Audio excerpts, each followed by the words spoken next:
A socialist economy is a system of production where goods and services are produced directly for use, in contrast to a capitalist economic system, where goods and services are produced to generate profit and therefore indirectly for use. Production under socialism would be directly and solely for use. With the natural and technical resources of the world held in common and controlled democratically, the sole object of production would be to meet human needs. Goods and services would be produced for their usefulness, or for their use value, eliminating the need for market-induced needs to ensure a sufficient amount of demand for products to be sold at a profit. Production in a socialist economy is therefore planned or coordinated, and does not suffer from the business cycle inherent to capitalism. In most socialist theories, economic planning only applies to the factors of production and not to the allocation of goods and services produced for consumption, which would be distributed through a market. Karl Marx stated that lower-stage communism would consist of compensation based on the amount of labor one contributes to the social product.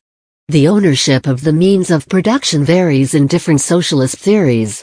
It can either be based on public ownership by a state apparatus, direct ownership by the users of the productive property through worker cooperative, or commonly owned by all of society with management and control delegated to those who operate/use the means of production.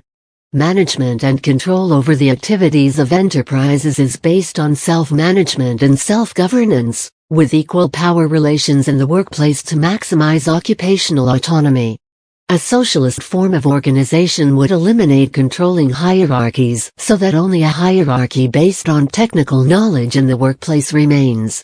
Every member would have decision-making power in the firm and would be able to participate in establishing its overall policy objectives. The policies/goals would be carried out by the technical specialists that form the coordinating hierarchy of the firm, who would establish plans or directives for the work community to accomplish these goals.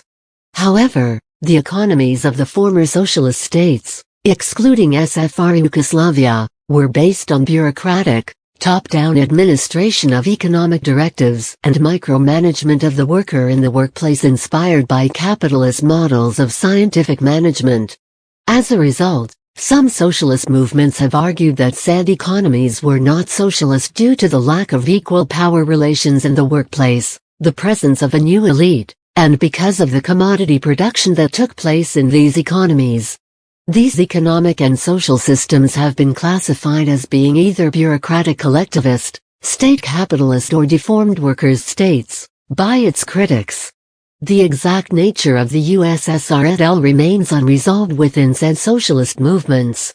However, other socialist movements defend the systems that were in place in Eastern Europe and the Soviet Union, remembering, as said above, that public ownership of the means of production can signify many variants.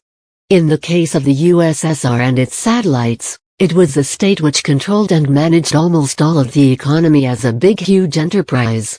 Furthermore, the products that were manufactured in Soviet-type economies were produced directly for use, given the fact that all of them were sold to the public at below market prices, that is, they were sold in deficit to satisfy the needs of the population. Economic planning is a mechanism for the allocation of economic inputs and decision-making based on direct allocation, in contrast to the market mechanism, which is based on indirect allocation. An economy based on economic planning appropriates its resources as needed, so that allocation comes in the form of internal transfers rather than market transactions involving the purchasing of assets by one government agency or firm by another. Decision-making is carried out by workers and consumers on the enterprise level.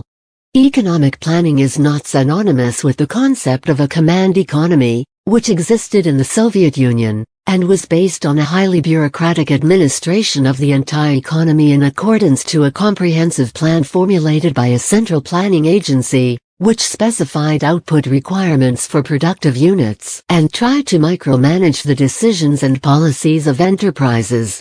The command economy is based on the organizational model of a capitalist firm, but applies it to the entire economy. Various advocates of economic planning have been staunch critics of command economies and centralized planning. For example, Leon Trotsky believed that central planners, regardless of their intellectual capacity, operated without the input and participation of the millions of people who participate in the economy and understand the local conditions and rapid changes in the economy. Therefore, central planners would be unable to effectively coordinate all economic activity because they lack this informal information.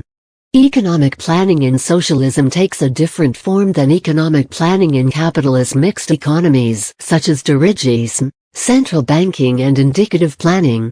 In the former case, planning refers to production of use value directly, planning of production, while in the latter case planning refers to the planning of capital accumulation in order to stabilize or increase the efficiency of this process.